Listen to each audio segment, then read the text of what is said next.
Love yourself enough not to tolerate toxic and abusive relationships in your life. We do not need to tolerate these types of things. And speaking from a self love perspective, if you are not loving yourself, you will absolutely 100% tolerate these types of relationships in your life for a very long time. Speaking from personal experiences, I have had so many toxic relationships in my life, and I do not only mean romantic partners, I also mean friendships, platonic friendships with the same sex without it there being any sort of, you know, like romantic relationship. And I myself have been also toxic when I was coming from a place of not loving who I was, not loving myself, not honoring myself and my values and my morals. So that's one of the first things that I always preach, and I will die preaching it, is that if you haven't done an upgrade on your value system or what you believe in and what your morals are, how you want to live your life, then girl, it is time to check it out. I have a free PDF that talks about values and helps you to think about them so that you are able to upgrade your values. I'll have to make sure to drop the link in the description so you can get your free PDF, okay? But these are a couple things that I feel like I need to share, because how do you love yourself through toxic relationships? It's so difficult to do. I know for me, when I was not loving myself, I tolerated these things. So, of course, the first thing you have to be willing to do is to acknowledge those feelings of ugly, of ick, of anxiety, of depression, of anger, of frustration, of resentment towards the other person that may be coming up. So, if you hang out with a friend, and this is some of my experiences, like, you go to hang out with a friend, things are good, right? Like, you have a nice time, you're enjoying life with this friend, you're doing your thing, and then the hangout ends, and then afterwards the friend comes back around and says, I can't believe you did this and that, and like, wow, I couldn't even have a good time because you were being so this, so, you basically. And it's like, okay, so how come you didn't mention any of this during the time that we were hanging out? Because that person was unwilling to communicate with you in a healthy, respectful way the issues that are coming up inside of them with you. Because at the end of the day, I'm allowed and entitled to be who I am, because I'm my own unique, precious creation in this world, just like how you are and just like how they are, right? And so for me, I was always kind of taken aback, like, oh, like, I thought we were having a good time. Like, I'm sorry for not realizing that you were uncomfortable when you didn't say anything. Like, that's one way you can spot a toxic relationship. Another way that you can spot a toxic relationship is kind of what I already just mentioned, like, where they have a problem with who you are. Like, if there's somebody that has all these problems with who you are, like the way you talk, the way you hold yourself, the way you express yourself, the way that you look, the way that you like to have fun or don't like to have fun. Like, there's so many different things about ourselves, right? If they don't like something about you, like, I'm going to tell it just the way it is. That is none of your concern. If someone doesn't like something about you, they can keep that to themselves. Or they can kindly express that, a particular pattern of yours might hurt them, or may, cause confusion, or they may try to express that in a healthy way. But if they're just coming up and hating on you because you look or you did or you said something that bothered them, well, that's their problem. I'm allowed to try to express myself in the best way I can. And sometimes I may express myself and it might come across poorly. And in those situations, if they were to come back and say, hey, Tanya, you said this the other day, and like, this is how I took it. Is that what you meant by it? And then that gives me the opportunity to be like, I did not mean it that way.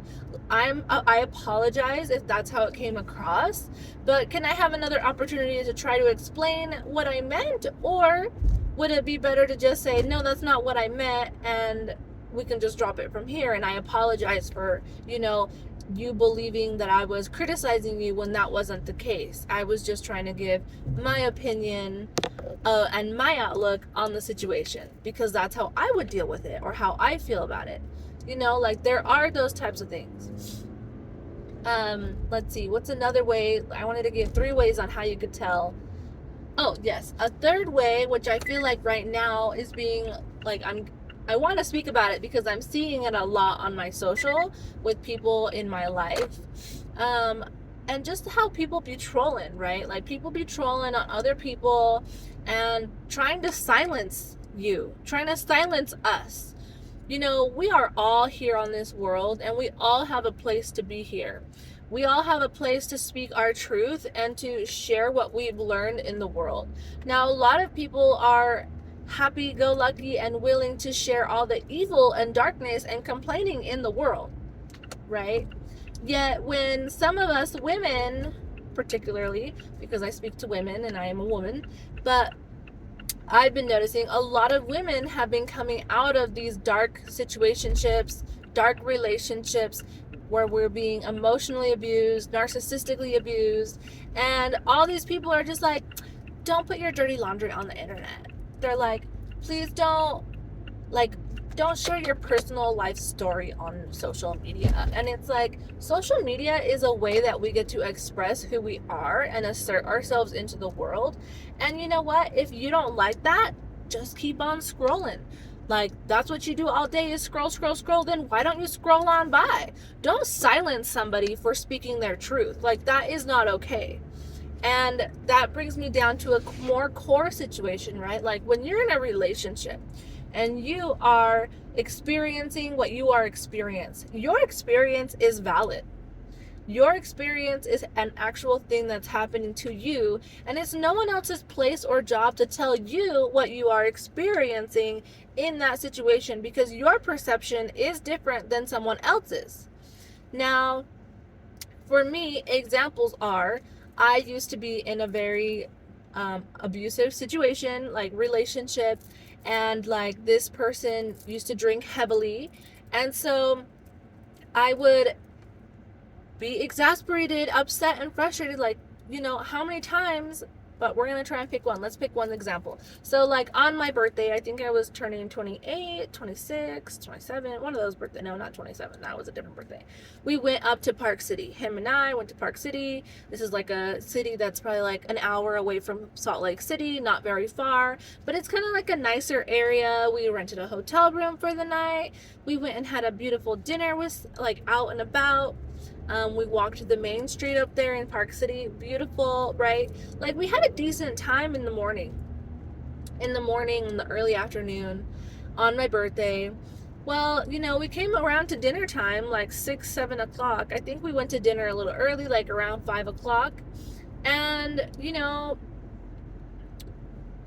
I don't know great restaurant etiquette, I guess, for, at least I didn't back then, for like a nice place, and then we had a friend that was a server there, and so we went and ate there, and it was a good experience through dinner, and everything was fine. It was good. And then after dinner, we walked a little bit more, and then we went back to the hotel room, probably like around 7 p.m., 8 p.m. at night, because my partner was just tired. He needed to rest. Well, the tired needing to rest was, I'm so drunk, I need to pass out, and that's what happened. So I sat there in the hotel room crying by myself on my birthday at like 8 o'clock at night, thinking like, wow, I could have been out still, I could have been doing fun stuff still, but I'm in a strange city far away from home, and like my partner's passed out when I thought we were going to be enjoying time together. And like, I had asked my partner to please take it easy on the drinking that night, that I wanted to be out celebrating, that I wanted to have a good time for my birthday.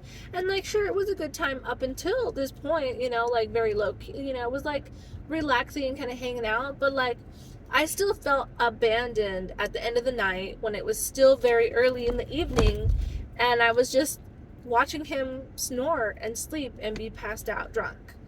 Well, I brought this situation up again afterwards, like, hey, like, this makes me really nervous. Like, how am I gonna feel like I can travel with you in the future?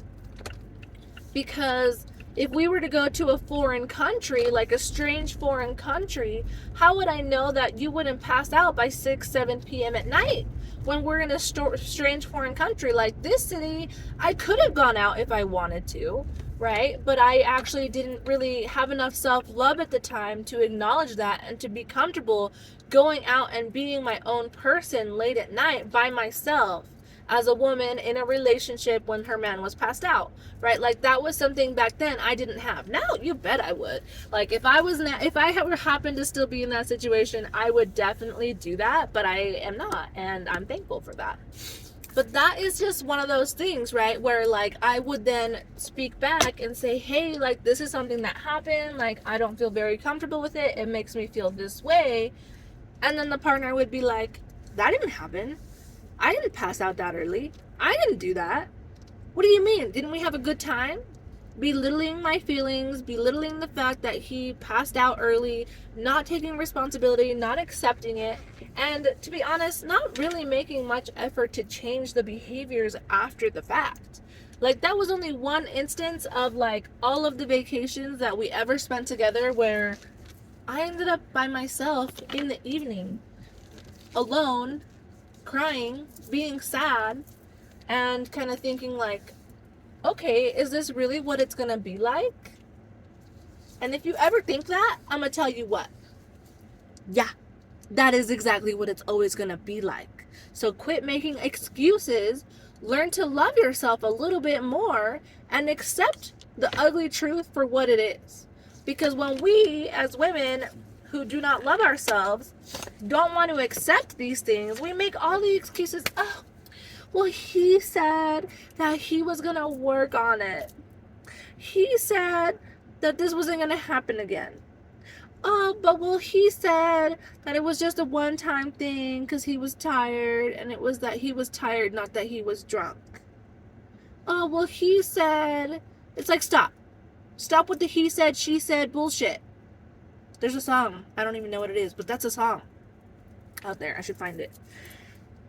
And to be honest, ladies and gents, if you're here, if you're a man and you're experiencing similar situations, like, learn to love yourself more and stop accepting gaslighting, blaming, controlling, not allowing you to speak your truth, and not giving it any opinion.